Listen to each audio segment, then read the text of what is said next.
done an absolutely remarkable job. Please give a hand to Dr. Karen Jones. And she is joined by our associate chair, who has been here 2 years now, right? 2 years. And he too has done a remarkable job. These people are putting Clemson on the map. And so please give a hand to Dr. Joe Mason. And then we've got our fall 2000, well, I have the list of the judges somewhere. Here it is, Christy Bowers, who was the fall 2011 Tiger SpeakOut winner. So she won this contest back in the fall. So please, Christy. All right, and then our next speaker will be a sophomore accounting major from Stratford, Connecticut, David Karasik. Did I pronounce that correctly? Yep. Karasik, who will be speaking on food stamp reform.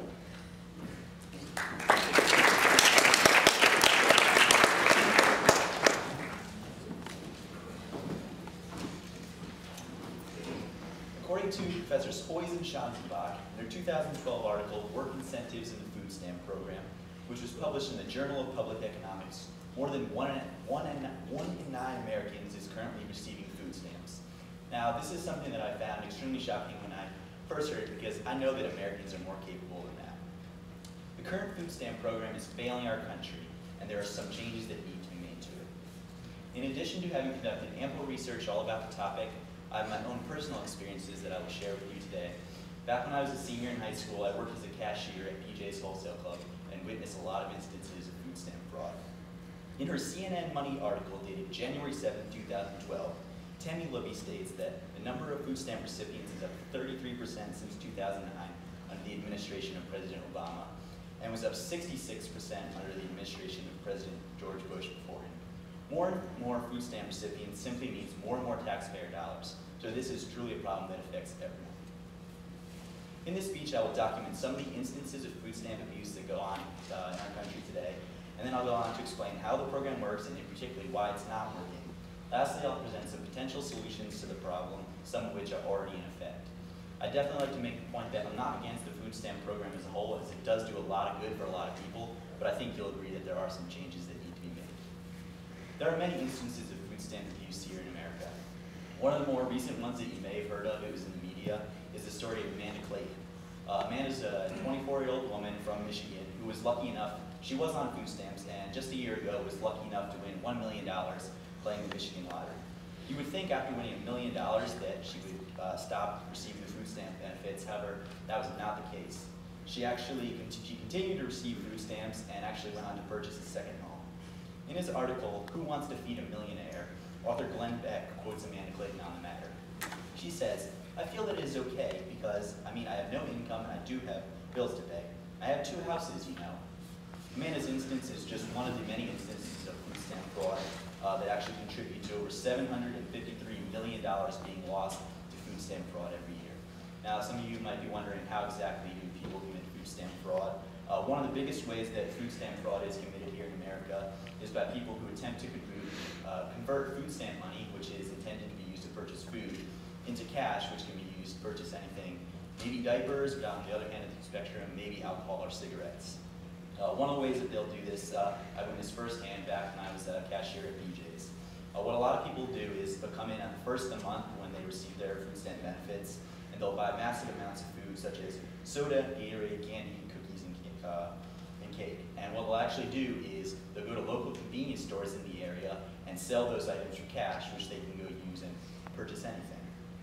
Another example of not exactly food stamp fraud, but something that's wrong with the program, in my opinion, that I saw when I was a cashier, is lots of people would come in and buy items such as steak, lobster, and other somewhat extravagant items. I believe that if taxpayer dollars are going to be used to purchase your food, it should be food that is used for basic nutrition. I contend that the many instances of food stamp fraud are made possible by some of the ways that the food stamp program is run. The food stamp program is meant to be a clutch for people in time of need, but unfortunately it's become more and more for too many people. The program was introduced by President Kennedy, who was actually signed into law by President Lyndon Johnson in 1964 with the passing of the Food Stamp Act. The program is now known as SNAP, which stands for Supplemental Nutrition Assistance Program. Basically how it works is the government determines how much money your family would be able to need to spend on food stamp to receive food. So they'll give you that much money in food stamps minus 30% of whatever income you make, because the government has deemed that 30% of your income should be used to go and buy food for your family. I'd like to share with you a post by a man named Tim. Tim posted in response to the article, "Who Wants to Feed a Millionaire" by Glenn Beck. Tim says, "I'm a single father raising 4 kids. I got a job and they cut my food stamps right away. I made more on food stamps and unemployment alone than I did working, but I would rather earn my pay. I'll teach my kids that no one owes them anything." Now, there are a couple of things I'd like to say about this. First of all, good for Tim. I think that this is the attitude that is going to be needed to be displayed by more and more Americans if we're going to fix this problem. And secondly, this just shows that there really is a problem. If someone can make more money on food stamps and unemployment than they could working a minimum wage job, then what's the incentive to go out and get a job and get off of food stamps? There are several possible changes that could be made, and many possible changes that are already in effect. In his 2012 article, "Lawmakers Consider Stricter Rules for Welfare and Food Stamps," Jonathan Shapiro explains that drug testing and job training could become mandatory for welfare recipients. States like Florida already have a drug testing policy in effect, and states like Missouri and Arizona already have a drug testing policy in effect for those who recently suspected of drug use. There are many other restrictions that are also in government looking to be passed, also some that have already been passed. According to Yanish Elsindor in a USA Today article, 10 states have already required photo identification, 2 states have eliminated drug felons from the program, and 2 states require community service in order to receive food stamp benefits. This idea of community service really got me thinking of what is the best way that we can change the program. My solution to this program is, first of all, I don't think we need to cut this program. I think that cutting it is definitely not the answer. Instead, I'd like to see maybe some of the money diverted from the program into programs such as job training or education, so that people are more able to get off the food stamp assistance. And also this would work twofold, as if people are going to be receiving less money that they're just given to go out and buy foods, then they might feel the need that they have to go out and get a job because the food stamp money they're receiving is not enough. I hope that you realize that our current food stamp program is not doing its intended job. In this speech, I documented some of the instances of food stamp abuse that go on today in our country. I've explained how the program works and more particularly why it's not working, and I've shown you some potential solutions. I'd like to leave by saying that this program does do a lot of good for a lot of people. It's something that's actually pretty much unique to America, and it's unfortunate that the select few who use the program have to do so, but I do believe that there definitely are some changes that need to be made. Thank you.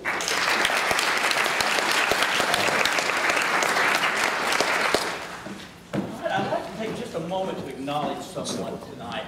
Someone that I have admired as long as I have known her, and yet I don't tell her enough how much I admire her.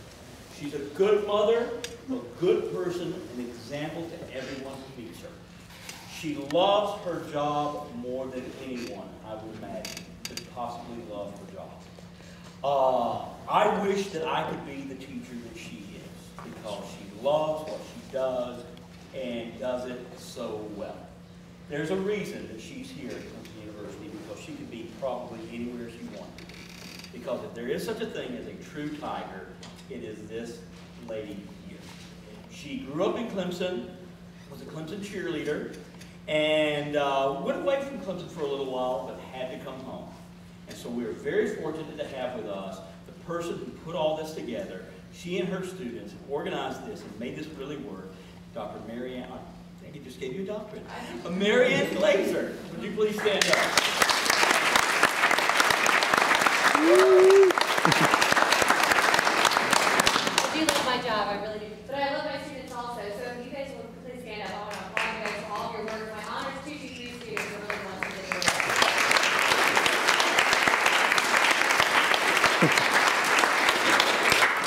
All right, for our final speaker,